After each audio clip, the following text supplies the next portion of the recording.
राम राम भाई साहब, बढ़िया साहब, बढ़िया।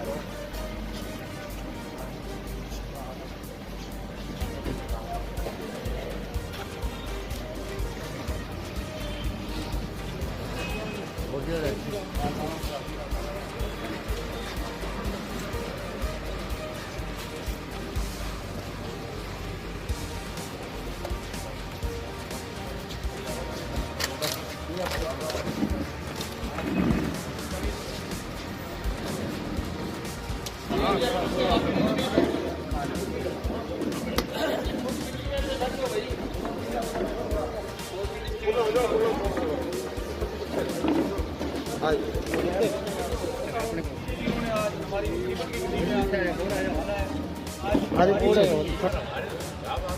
लगे आपको मान लेना और आपको लगे कि कोई और निर्णय करने तो भी हम आपके साथ, चाहे आप इस कोरोना की महामारी को शक्ति के साथ चाहे आप महामारी से निपटने के क्यों बड़ा करते हैं। प्रधान जी ने सारी बातें बताई कि हमने किस किस तरह से लड़ाई लड़ी थी।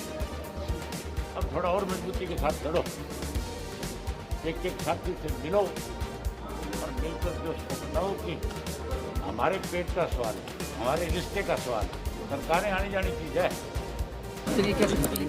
ये पहली दफा देखने को मिला है कि आज आड़ती भी, आज किसान भी और उसके साथ साथ आज मजदूर भी, तीनों लोग सरकार के खिलाफ लामबंद हैं। और सिर्फ इसलिए लामबंद हुए हैं कि सरकार ने जो निर्णय लिए गेहूं की खरीद को लेकर के, सरसों की खरीद को लेकर के, जिस ढंग से अपने मनचाहे लोगों को ठेके दिए और जिस तरीके से आड़ती का और किसान का रिश्ता खराब करने का एक प्रयास किया, सरकार में बैठे लोगों को शायद इस बात का अंदाजा और अंदेशा नहीं है कि आड़ती के बिना किसान का काम नहीं चलता और किसान के बिना आड़ती का नहीं चलता। पंजाब हमारे साथ लगता प्रदेश, राजस्थान है, वहाँ पे इस तरह का कोई कानून नहीं है, लेकिन हमारे यहाँ उन लोगों के हाथ में सत्ता है जिन्होंने खेती करी नहीं बेचारा। इसलिए इस किस्म के निर्णय लेकर के लोगों को आज परेशान करने का एक सोच बनाई। उसी का नतीजा है कि पूरे प्रदेश भर में आज मंडियां जो है बंद पड़ी है। जहाँ लॉकडाउन है वहीं मंडियों में शटर डाउन भी है। और ये शटर डाउन जो है ये व्यापारियों ने नहीं करा, ये सरकार ने करवाने का काम किया है।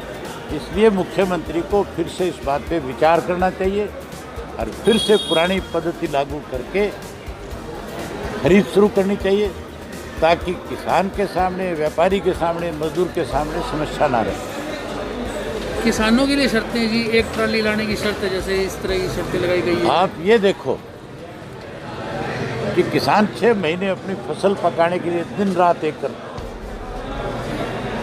पहले उसको कहा जाता है कि तो अपनी फसल का ब्यौरा दे, उससे पूछने वाला हो मांगने वाले से कि आपने कहा है कि तेरी फसल का ब्यौरा हमें दे। ये जो माल पटवारी लगा रखे हैं इनको तनख्वाह किस बात की मिलती है?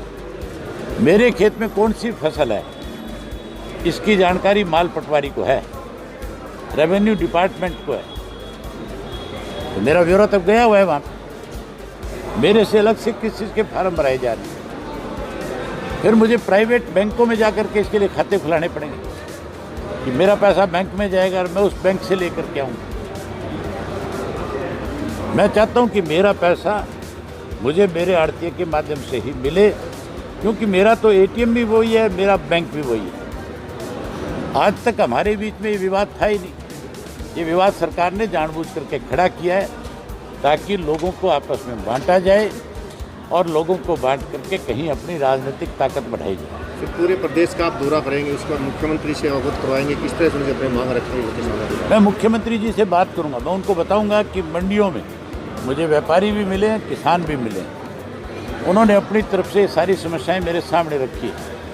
अगर आप प्रदेश के हितैषी हैं, आप लोगों को मुख्यमंत्री के नाते मुख्य सेवक के तौर पे सुख सुविधाएं प्रदान करना चाहते हैं, तो फिर आपको तुरंत से पुरानी पत्ती शुरू करनी चाहिए। तो क्या लगता है कि सरकार कोई व्यवहारिक निर्णय नहीं ले पा रही, अधिकारियों की मनमर्जी चल रही है? सरकार व्यवहारिक है ही नहीं। सरकार अगर व्यवहारिक होती तो फिर आज क्या कोई मंडियों में हड़ताल होती? सरकार को तो ज्ञान ही नहीं है इस बात का। जो सरकार में बैठे लोग हैं वो तो मंडियों में जा कर के आड़तियों को धमकाने का काम करते हैं। मुझे आज ही एक शिकायत मिली थी रवाड़ी की मंडी में, वहाँ कोई 2 ढेरी ले आई। जो किसान जो थे उसको टेलीफोन कर दिया मार्केट कमेटी के लोगों ने, तू तेरे अनाज लेके आ जा। वो ले आया। उसके बाद सोसाइटी वाले जाके खड़े हो गए कि तू हमें बेचते। अधिकारी जाके खड़े हो गए। वो कहने लगा कि मैंने आड़तिए के 5 लाख रुपए देने हैं, मैं तो उसकी दुकान पे भी गिरूंगा, मेरी अनाज तो वहीं से तुल करके जाएगी। तो कहते तू 5 लाख रुपए हमारे से ले ले, लेकिन हमारी दुकान पे डाल दे। वो कहता है मैं अपना रिश्ता नहीं खराब करूँगा, मैं मेरी वापस ले जाऊँ। मैं मेरी फसल किसको बेचूँ ये मैंने देखना है। सरकार कौन होती है मुझे ये कहने वाली कि तेरी फसल को जो है हैफर्ड खरीदेगा, तेरी फसल को कोई ये आपने एग्रो वाले खरीदेंगे या कोई DFSC खरीदेगा।